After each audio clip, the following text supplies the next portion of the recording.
Man simply mixed fluorescent powder into water and stirred it evenly, accidentally discovering an amazing scene. The previously invisible smiley face suddenly appeared under the illumination of ultraviolet light. So the man made a bold decision. He dipped a $1 million ancient coin in fluorescent powder and anonymously mailed it to the largest local museum. When the museum curator saw this rare ancient coin, he unsuspectingly picked it up with his hands and began to study it. Little did he know that from the moment he touched the ancient coin, he had already fallen into the trap designed by Kaichi. Next, Kaichi's teammates, carrying cameras, were ostensibly running around the museum taking pictures, but in reality, they were using lasers on a gimbal to shine on the heat-sensing alarm device under the display case. As the heat sensor of display case number 1 in the museum was triggered, the important documents inside were instantly transmitted back to the underground vault by the fully automatic anti-theft device. When the curator learned of this news, he immediately came to the vault and opened the keyboard. Unexpectedly, when he entered the password, the fluorescent powder on his hands was also left on the keyboard. As the curator entered the vault to check the situation, his teammates took the opportunity to sneak into the museum's computer room. Next, they used a cutting machine to cut open the wire duct, inserted the prepared controller into the duct to find the surveillance line,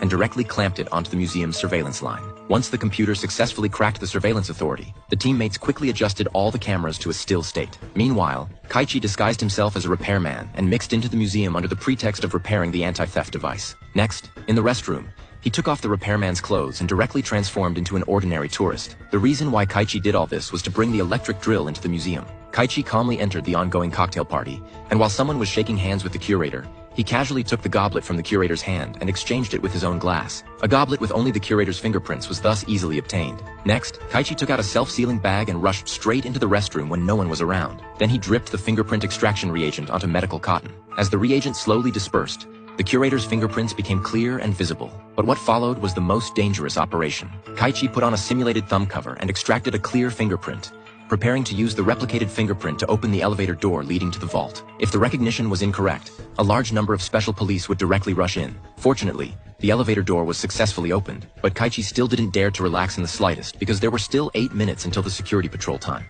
As time passed, Kaichi finally used the ultraviolet lamp to see the letters on the keyboard. After his teammates learned the letters on the keyboard, they used a computer to crack the correct sequence of the vault password. As Kaichi entered the password, the 10-ton vault door was successfully opened. But just as Kaichi was about to steal the rare Declaration of Independence, his teammates monitoring outside suddenly lost the signal. The sudden, unexpected event caught both of them off guard. Moreover, there were too many screws on the frame, and Kaichi, who had no time to disassemble it, could only take it away together with the frame. But just as Kaichi was waiting for the elevator, the emergency passage opposite was suddenly forced open by someone. It turned out that these people were actually Kaichi's peers in the same trade. But unlike Kaichi, all 3 of them were carrying real guns, ready to directly snatch the Declaration of Independence from Kaichi's hands. Fortunately, the elevator arrived just in time, and Kaichi successfully hid in it. However, because there was still a shocking secret hidden on the back of the Declaration of Independence, Kaichi dismantled it in the elevator and hid it on his body. But just as Kaichi was quietly slipping out of the museum, he was unexpectedly spotted by the curator.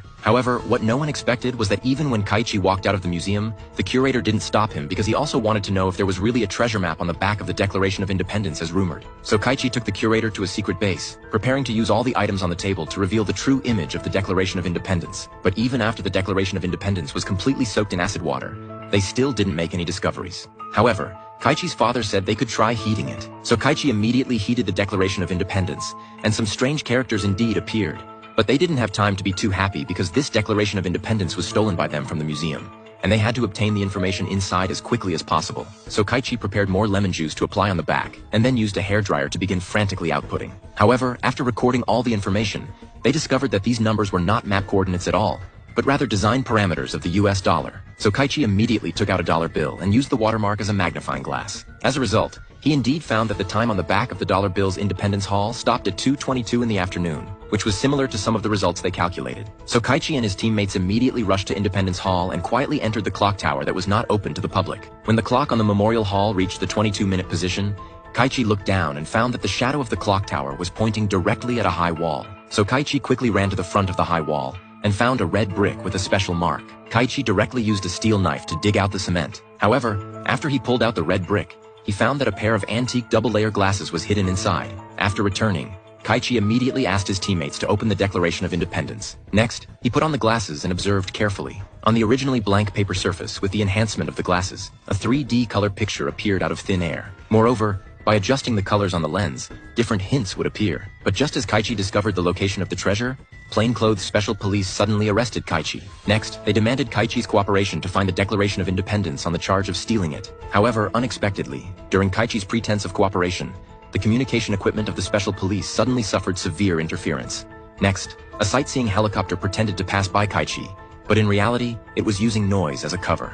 As the special police were blown by the strong wind and couldn't open their eyes, a man took the opportunity to come to Kaichi's side and told him that there was someone waiting for him underwater 100 meters ahead. Kaichi suddenly jumped from the aircraft carrier into the water. Just as Kaichi was struggling in the water, a man in black suddenly grabbed Kaichi's feet. Next, he put an oxygen tank on him, started the underwater thruster, and quickly escaped from there. However, after Kaichi escaped, he discovered that the ones who saved him were actually the same peers who had robbed him last time. It turned out that they also knew about the treasure, but just couldn't find any useful clues, so they rescued Kaichi from the police. Moreover, after they learned that Kaichi had already found the location of the treasure, they tied up Kaichi's father and teammates to force Kaichi to join their team. This instantly made Kaichi very angry, but helpless Kaichi could only bring them to the Trinity Church in New York according to the clues. But when they pulled out the coffin inside, they saw that the treasure hunting entrance was right in front of them. After they crawled into the entrance, they found not only the torches left behind for lighting, but also a bottomless wooden ladder. At this time, Kaichi saw a giant oil lamp in front of him, so he used the torch in his hand to ignite it. Although they could see and illuminate all the paths, danger was always present. Suddenly, someone stepped on and broke the wooden path and fell down. Everyone was shocked. As the wooden stairs had been weathered for hundreds of years,